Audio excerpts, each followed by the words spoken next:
Hello guys, welcome to our daily analysis on SoFi. We're meeting today for our analysis for today, December 9th, and after research, I've prepared for you 3 questions that I'm going to answer. So the first one is how you should understand this 8K report that just came out with the stock offering. Second is should you buy at this point? And third, my personal recommendations and advice on what I would do if I had to make a decision right now. All right, so before we start with these 3 questions, let me just set the stage here because there's a lot happening right now with this company. And, I want to make sure you understand the full picture. The stock is trading around $27 as of today, and honestly, this has been a pretty volatile week. We just had this massive $1.5 billion stock offering that closed yesterday, December 8th. And then we've got the Fed meeting happening literally right now. And, that's creating a lot of uncertainty across the whole market. So let me start with the first question. And this is probably the most important one because a lot of people are confused about this. So how should you understand this 8K report and the stock offering? All right, so here's what happened. On December 4th, SoFi announced they were doing an underwritten public offering of $1.5 billion worth of common stock. They sold 54.5 million shares at $27.50 each. And, Goldman Sachs, BofA Securities, Citigroup, Deutsche Bank, and Mizuho were the underwriters. The offering closed yesterday, December 8th, so this is done now. Now, the first thing you need to understand is why the stock dropped about 6 to 7% when this was announced. And look, this is pretty standard.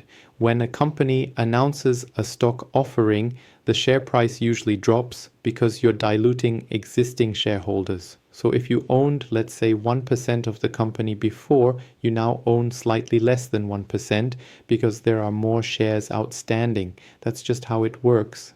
It's basic math. But here's where people get worried, and from my perspective, this is a legitimate concern. This is the second $1.5 billion offering SoFi has done in about 6 months. They did one in July 2025 and now another one in December. So people are asking, why do they need so much capital? And, that's a fair question because if a company keeps coming back to the market for cash, it can signal that maybe they're not generating enough internally, or maybe they're burning through capital faster than expected.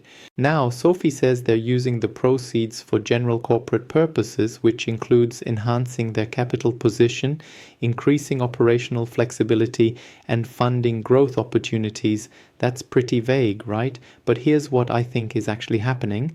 SoFi is trying to build a war chest to expand aggressively. They just launched SoFi Crypto in November, becoming the first nationally chartered bank to offer crypto trading directly in the app.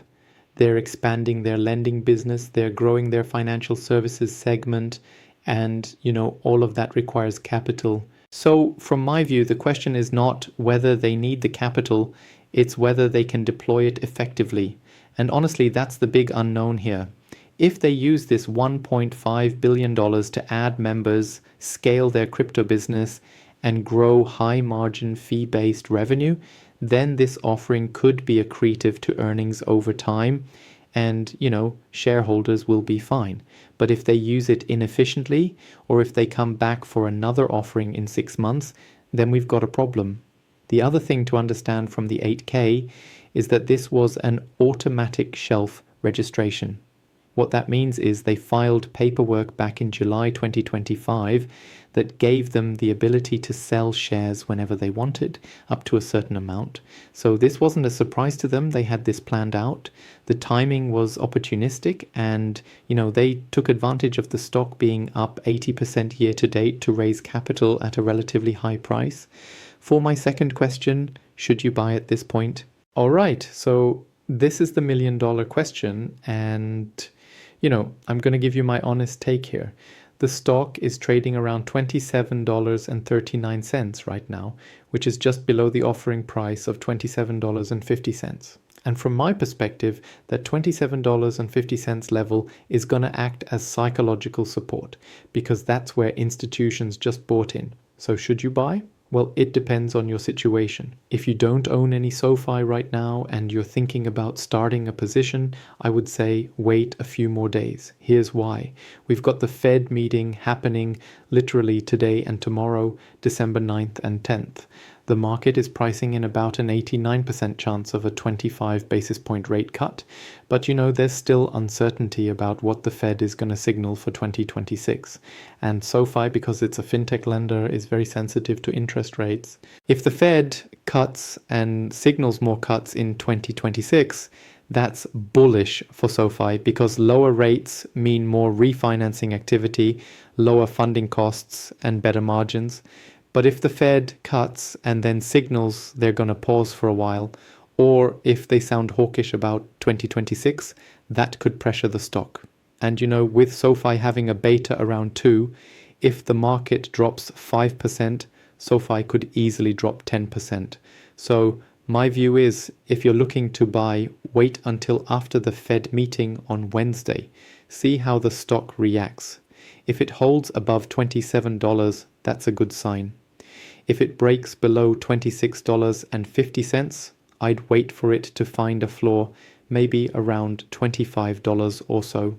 Now, if you already own SoFi and you bought it lower, like under $20, well, from my perspective, you're sitting on a nice gain. The stock is still up 80% year to date, even after this pullback. So my advice would be, if you haven't taken any profits yet, take 15 to 20% off the table here.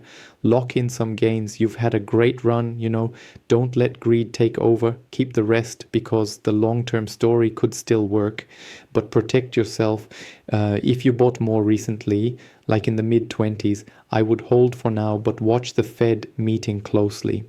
If the Fed is dovish and the stock bounces back above $29, you're in good shape. If the Fed is hawkish and the stock breaks below $27, you might want to consider trimming a bit. All right, for my personal recommendations and advice, so let me give you my personal take on what I would do if I had to make a decision right now. And look, this is just my opinion. You got to make your own decisions. But I'm going to be totally honest with you about how I see this. First off, I think SoFi is a real company with real momentum. The business is executing well.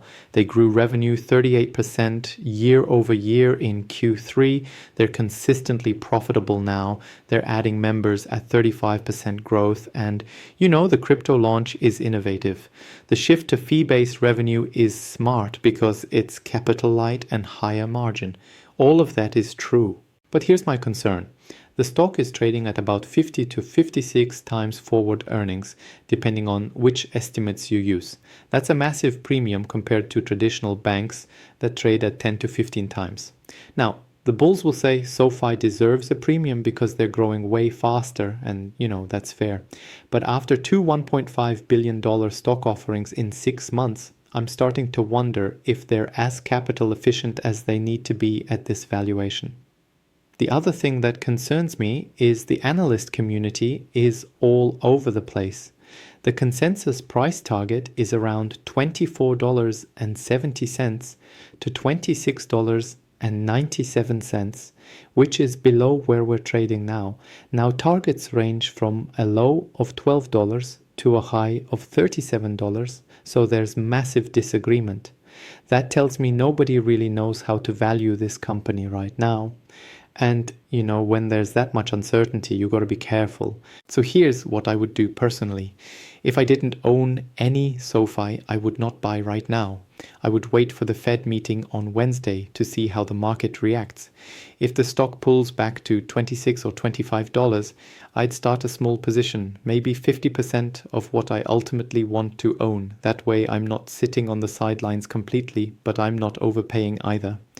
And then if it pulls back further, I can add the other 50%. If I already owned SoFi from lower prices, I would take 20 to 25% off the table right here. Lock in some gains after an 80% run year to date. Don't be greedy. Let the rest ride because, if they get added to the S&P 500 next year, which is a real possibility, or if the crypto business takes off, this stock could run a lot higher. But protect yourself. After this offering and with the Fed meeting today, there's just too much uncertainty to be fully exposed. The other thing I would do is watch the Q4 earnings report, which should come out in late January. That's when we're going to see the full picture of how they closed out 2025 and, more importantly, what guidance they give for Q1 2026. If member growth is still strong, if crypto adoption is good, and if they guide confidently, then the offering will have been a smart move and the stock could rip higher. But if any of those things disappoint, we could see a quick move back to $24 or $23. And, the last thing I'll say is this. Watch the Fed meeting very closely on Wednesday afternoon at 2 p.m. Eastern. If Powell sounds dovish and signals more cuts in 2026, that's good for SoFi. If he sounds cautious or hawkish, that's a problem. And remember, SoFi's got a high beta, so it's going to move more than the market either way. So that's my honest take. SoFi is a solid company with a lot of potential, but at current prices after this offering, you're paying full price for everything to go right. There's no margin for error. Be patient, wait for a better entry, and if you're already in, take some chips off the table. And finally, these are just my opinions based on my research and my analysis. You need to do your own research, talk to a financial advisor if needed, and make your own decisions based on your own situation and risk tolerance. Everyone's got different goals, different time horizons, so what works for me might not work for you. Just be smart about it. Don't chase momentum and protect your capital. All right, that's it for today. I'll be back with updates after the Fed meeting and as we get more data on SoFi. Thanks for watching.